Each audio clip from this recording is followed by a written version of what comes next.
auto space, and that's because, everyone's buzzing with the idea of Tesla coming to India. Following Elon Musk's meeting with the Prime Minister, electric vehicle manufacturer Tesla is looking set to make its foray into India. We understand retail operations could start soon. Parikshit joins in with the details. Parikshit, earlier you had pointed out that they're looking for, employees for their retail ops in India, and now you gather that they may start soon. That's right. We're learning from sources that they could start operations as early as April this year.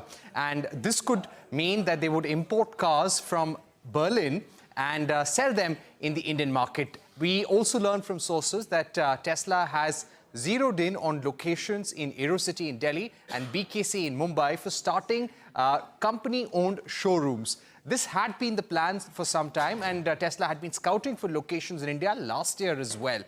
So the idea is to start retail operations as soon as possible and then consider and lay out a roadmap for manufacturing in India, something that the Indian government wants them to do. Now, what we're also learning is that the US automotive industry and also Tesla believe that India's tariffs on fully built cars could come down even further. Currently, the import tariff on fully built cars into India is about 70%, and the government believes, and the US government believes that because of the threat of reciprocal tariffs, several countries, including India, may further lower their tariffs on automobiles. So this is what Tesla is hoping for, and these reciprocal tariffs may kick in from the 1st or 2nd of April. So this would coincide with their India entry. We're also picking up that Tesla is significantly going to increase sourcing from India this year. If they are sourcing about $1 billion from India, next year it could be even more. So let's see what happens. But clearly the plans are afoot and the hiring is taking place to begin retail ops as soon as possible. Take that point, Parikshit. Thanks a lot for that. What stood out for me was the fact that it would start its operations in Mumbai in BKC. They've identified a showroom around BKC itself. Nigel, not too far away from your house. It is, very close to the Apple store as well. So maybe, when you're going down to buy an Apple phone, might as well look at the Tesla car as well. Not too expensive given the first, rates that are coming in, 25,000. That would mean about 21 lakh rupees. That tells us about the phase of life we are in, Mangalam. You're saying it's not too expensive. For me, it is very, very expensive. So I would love the car. I meant not too expensive for you. I've been very, very lucky to have driven the Tesla in the United States, and I'll appreciate the car and appreciate all the beautiful vehicles that we're going to be seeing on the road. But for now, it's left at appreciation. And neither will I be buying a new Apple phone. But Mangalam, that's the phase of life you are in.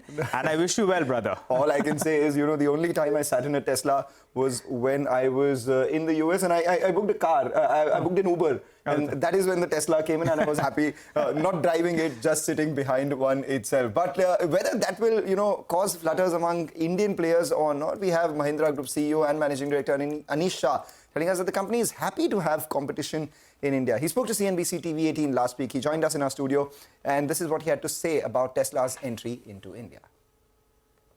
We are happy to have competition in India. It will help the electric segment grow as well. The key for us, as we've always maintained, is that what we've seen the government do is take all actions that essentially foster make in India. That's the most important part. If India becomes a dumping ground for the rest of the world, whether it's in steel or automobiles or anything else, that's going to be negative for the economy. So as long as every maker in the world is making in India, that's a better outcome for us. Okay, all right. Well, let's get in Gurmeet Chadha, Managing Partner and CIO at Complete Circle. Hi, Gurmeet. Good day, and thanks a lot for coming on the show. Gurmeet, what do you think? Yeah? I mean, everyone over the weekend was celebrating what Mahindra & Mahindra has done with that EV launch, appreciating the numbers, and bam, the stock is down 10%. You could say that maybe the street wanted a higher number, which I don't know how probable would that be, or the fear that Tesla could come in and disrupt the market. What do you think? Hi, Nigel. Always a pleasure. I think it's the latter. I think it's the Tesla's announcement of hiring and setting up showrooms in Delhi, Mumbai, and a few locations to begin with, and President Trump talking of tariffs on autos. It's a bit of a combination. I don't think so. It's an apple-to-apple comparison. You look at Tesla's revenue mix. Automotive is 77-78%. battery storage services is the next 13%. And if you then take leasing and energy credits, etc., and then they have different plans on Cybercab, which is the $25,000 segment, which are the robo-cabs and autonomous driving. M&M, on the other hand, is a completely different ballgame. 55% is automotives and 23-24% is farm equipment. 11-12% is financial services, and the balance is industrial. Also, the best-selling model for Tesla globally used to be Model 3 last year. This year is Model Y, right, which is roughly priced at about 70-80 lakhs. 70x showroom, which means about 80-90 lakhs. And here the best-selling model is Tata, which is Punch and Nexon, which is around 14-16 lakhs. So I don't think so the price points really match. Even Model 3, the price would be more upwards of 40 lakhs. So I think the price points are much higher, and they are just launching. The bookings will start, the ecosystem will develop. They are still not making here. They're just promising to secure components here. So I think it's a bit of an overreaction in my view. And the size of EV market in India, we sell 40 lakh cars a year. EV is not even 5% yet. We haven't sold 2 lakh cars last year. While you say there is overreaction, would you then actually be realistic and maybe perhaps borderline greedy and look to buy into these dips as well, Gurmeet? Because typically what happens, and this is what we've seen through experience, not a lot of foreign players in a lot of segments have been very successful in India.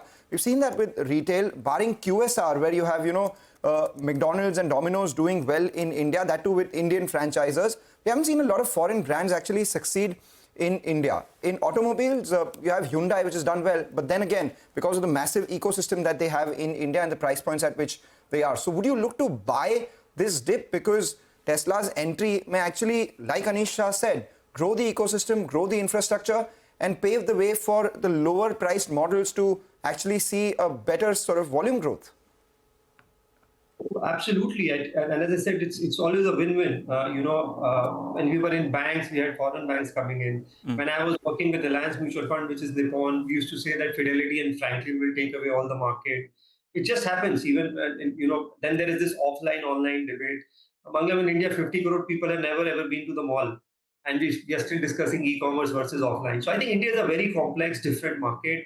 And I think the entire ecosystem will grow. Tesla coming here. See, China, the reason for BYD's success is the battery cell and the overall ecosystem.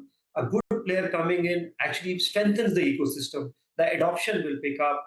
The awareness will pick up. The tech know-how will pick up, because a lot of the sourcing will happen domestically. So I think it's a win-win. There's no need to be negative on M&M or Maruti and suddenly think that Tesla is going to come and overnight things are going to change. Maruti, mind you, people have been so negative, still commands almost 50%, 48% market share.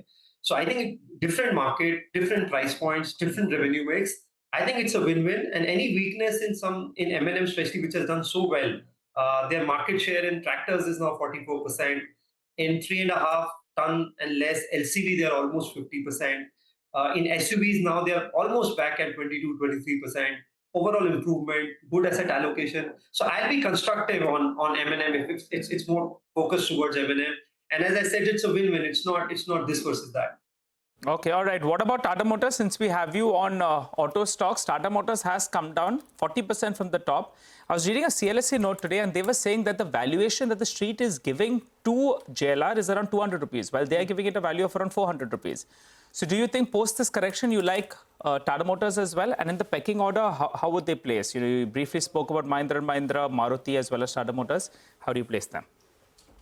So in that order, I think M&M and then Tata Motors. And, typically we don't buy stocks when they are 40-50% down and write obituaries around them. I remember it was sub 100 in COVID, and the same was written. I think there is a structural change happening in Tata Motors. I think once the US and China numbers pick up, right now there's a lot of headwinds in terms of how Europe is doing. China is now supposed to be coming back. China is the largest market as far as margins go. If you look at their order book, especially the mix, it's very favorable.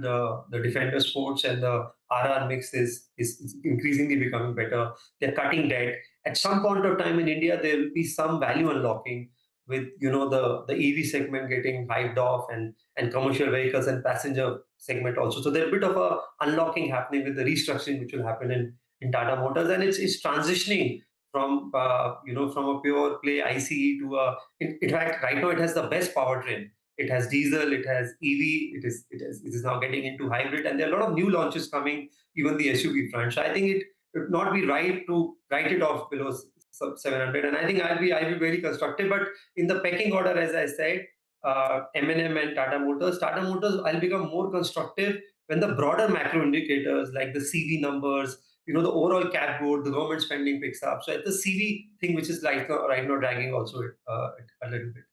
Right.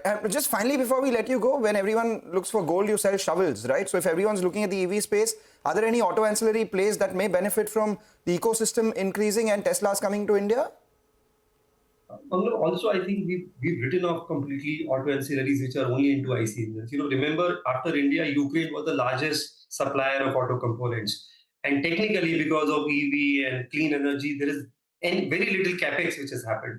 So I think if you see there are a lot of auto ancillaries where they are doing a lot of good stuff on the overall component system. So whether it is Uno Minda, it's corrected 30% plus from the peak despite posting about 250 crore PAT. It's getting into JV in terms of making some new equipments on auto. So they are in everything. They are in the accessories, which is your touch screens and airbags and car seats. And then they're also in the switches and horns, which is the lighting business. Then you have something like a Sandhar technology, which is now making a smart lock. And I would be also looking at something which is, making into battery storage and how this EV ecosystem, evolves. Because I think India will continue to be a hybrid market. It will be a combination of maybe, the regular ICE, hybrid, CNG and EV. It will not be one way like other markets have been. Okay, all right. Thanks a lot, Gurmeet, for joining in, giving us your take in terms of the auto stocks as well as some of those auto ancillaries. By the way,